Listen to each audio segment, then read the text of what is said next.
જૂનાગઢમાં એક અજાણ્યા કોલેજ પોદાર સ્કૂલમાં પોલીસનું સર્ચ કંટ્રોલ રૂમમાં આવ્યો હતો। નાનામો ફોન મહિલા શિક્ષિકા લઈ આવી છે જ્વલનશીલ પદાર્થ એવી માહિતી આપી હતી। બાળકોના જીવ ઉપર છે જોખમ એવું ફોનમાં જણાવ્યું હતું। એક કોલના આધારે પોલીસની અલગ અલગ ટીમો પોદાર સ્કૂલમાં પહોંચી ગઈ। બોમ્બ અને ડોગ સ્ક્વોડ દ્વારા સઘન ચેકિંગ કરાયું। કોઈ વાંધાજનક વસ્તુઓ ન મળતા રાહતનો શ્વાસ લીધો। પોલીસે શિક્ષિકાની પૂછપરછ કરી છે। શિક્ષિકાના પતિએ ફેક કોલ હોવાનું ખુલ્યું હતું। પતિ પત્ની વચ્ચે ઘણા સમયથી અણબનાવ છે। પત્ની સાથે બદલો અને બદનામ કરવા પતિએ કર્યો પોલીસ કંટ્રોલ રૂમમાં ફોન। પોલીસે કાયદેસરની કાર્યવાહી હાથ ધરી છે।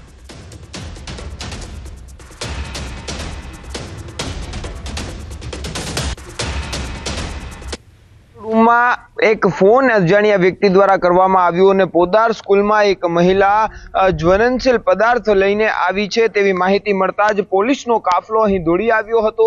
બપોરના 12 વાગ્યા આસપાસ મળેલી જે પોલીસમાંથી માહિતી અને પોલીસ કંટ્રોલ રૂમમાં મળેલા મેસેજના આધારે પોદાર સ્કૂલ ખાતે bomb squad, dog squad, SOG, LCB સહિત તાલુકા પોલીસની ટીમો છે તે અહીં દોડી આવી હતી અને અહીં સર્ચ ઓપરેશન હાથ ધરવામાં આવ્યું હતું। જે વિદ્યાર્થીઓ સ્કૂલની અંદર હતા તેમને પહેલા સહી સલામત રીતે બહાર ખસેડવામાં આવ્યા હતા અને બાદમાં સ્કૂલની અંદર પણ તપાસ કરવામાં આવી હતી, પરંતુ કોઈ જ વાંધાજનક વસ્તુ કે કોઈ પણ જાતની જે વસ્તુઓ છે તે અહીંથી મળી આવી ન હતી અને બાદમાં પોલીસની તપાસમાં પ્રાથમિક કારણ એવું આવ્યું છે કે પોદાર સ્કૂલની અંદર એક મહિલા અભ્યાસ કરાવે છે અને તે મહિલાને તેના પતિ સાથે વાંધો ચાલી રહ્યો છે અને જેને લઈને તેના જે મહિલાના પતિ છે તેમના દ્વારા મહારાષ્ટ્રથી કોલ કરવામાં આવ્યો અને આખી આ સ્કૂલને બાનમાં લીધી હતી। ત્યારે હાલ તો પોલીસ દ્વારા જે ફોન કરનાર જે મહિલાના પતિ છે તેમની સામે ફરિયાદ નોંધવાની તજવીજ શરૂ કરાઈ છે।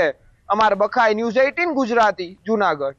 ગુજરાત એટીએસે ઝડપેલા 2 જાસૂસને ખેડા કોર્ટમાં રજૂ કરવામાં આવ્યા છે। આ બંને જાસૂસ પૈકી મહિલા મહેમદાવાદના કાછઈ ગામના વ્યક્તિના સંપર્કમાં હતી। કાછઈ ગામના પ્રકાશ નામના યુવકના સંપર્કમાં હતી। યુટ્યુબ માટે વિડીયો એડિટિંગનું કામ યુવકને અપાયું હતું। એડિટિંગના બદલામાં 20,000 પગાર આપવાની હતી વાત। પ્રકાશના લેપટોપમાં આર્મીના ડોક્યુમેન્ટ સેવ કરાવાયા। વિડીયો ઝૂમ કરાવી રાધિકા નામની મહિલાએ જોયા હતા।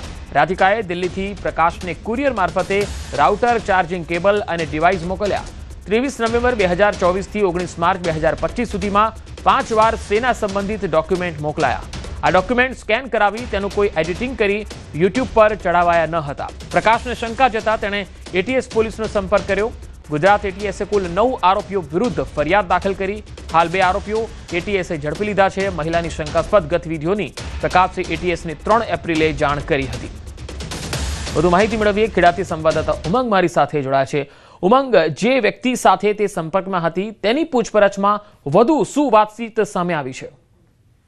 हाँ बिल्कुल ચોક્કસથી પંકજ, જે પ્રકારે ગુજરાતમાં એટીએસે 2 જિલ્લા આરોપીની જે ધરપકડ કરી છે, જે લોકો પાકિસ્તાનના જાસૂસ માટે કામ કરતાની વાત સામે આવી। સમગ્ર બાબતે જે મહેમદાવાદ તાલુકાનું કાછે ગામ છે, કાછે ગામનો એક યુવક છે પ્રકાશ કરી, જે પોતે વિડીયો એડિટિંગ સાથે સંકળાયેલો યુવક છે। આ યુવક પાસે ઓનલાઈન મુલાકાતથી તેને એડિટિંગનું કામ આપવામાં આવતું હતું। તેની અંદર 20,000 જેટલો તેનો મંથલી કામકાજનો પગાર નક્કી કરવામાં આવ્યો હતો। ત્યારબાદ યુવકે છેલ્લા 1 વર્ષ એટલે કહી શકાય કે 23 નવેમ્બર 2024 થી અત્યાર સુધીમાં વારંવાર આર્મીના કેટલાક ડોક્યુમેન્ટ મોકલવામાં આવતા હતા। આ ડોક્યુમેન્ટ છે તે ઝૂમ દ્વારા તે મહિલા છે તે ખોલાઈને જોતી હતી અને તે સાથે વિડીયો એડિટિંગ કરતી હતી। જોકે પ્રકાશને શંકા ગઈ કે સમગ્ર બાબતે આ કંઈક દેશ વિરોધી કૃત્ય થઈ રહ્યું છે, જેથી પ્રકાશે તાત્કાલિક ગુજરાત એટીએસનો સંપર્ક કર્યો હતો અને સંપર્ક કર્યા બાદ અત્યારે ગુજરાત એટીએસ દ્વારા આ જે આરોપીઓ છે 2 જેટલા આરોપીઓ તેમને ધરપકડ કરી હતી અને 9 જેટલા આરોપીઓ સામે ગુનો દાખલ કર્યો છે। સમગ્ર બાબતે આજે એટીએસ દ્વારા જી ઉમંગ, આભાર। જે પકડાયેલા આરોપી છે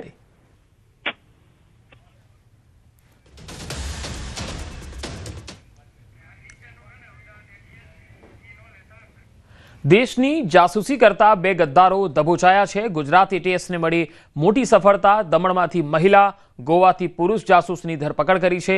આ બંને જાસૂસો પાકિસ્તાનના સંપર્કમાં હતા। આરોપી AK સિંહ અગાઉ સેનામાં સુબેદાર હતો। પાકિસ્તાનના જાસૂસોને આર્થિક રીતે મદદ કરતો હતો। મહિલા જાસૂસનું નામ રશ્માની રવિન્દ્ર પાલ। અજયકુમાર સિંહ દીમાપુરમાં આર્મીમાં સુબેદારનું કાર્ય કરતો હતો। અંકિતા શર્મા નામની મહિલા સાથે આર્મીની બદલી સહિતની माहिती शेयर करतो। दूसरे आरोपी जो रश्मनी है, जो मूल निवासी है दमन का, यूपी का, पर अभी हाल रहती है दमन में, वो भी व्हाट्सएप में ऑनलाइन में एक खालिद अने अब्दुल सत्तार करके 2 आदमी के साथ संपर्क में आया था, जिसके कहने से ये उनका ये कहना था कि ये उनके ग्रुप में काम करे और अलग अलग आर्मी के मूवमेंट और आर्मी ऑफिसर्स के इंफॉर्मेशन पता करके उनको पहुंचाए।